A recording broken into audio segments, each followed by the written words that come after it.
This brand is made in China and can be purchased on Amazon, but the warranty on the compressor, which is the heart of any air conditioner, is not very good when compared to other brands.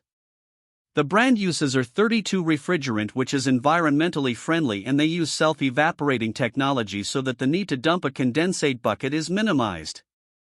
The units use a single hose, which is not as energy efficient as conditioned air from the room is constantly being exhausted to the outside and has to be replaced and conditioned.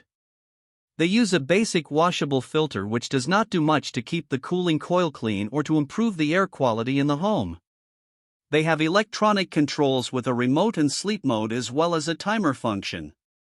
The KMCC1 AC models are available with either 12,000 or 14,000 BTU cooling capacities and have a 3-speed fan with auto swing louvers for better air distribution throughout the room. This brand receives an overall 1-star don't buy rating from HvacRepairGuy. Please share your experiences with this brand in the comments section of the HvacRepairGuy YouTube channel.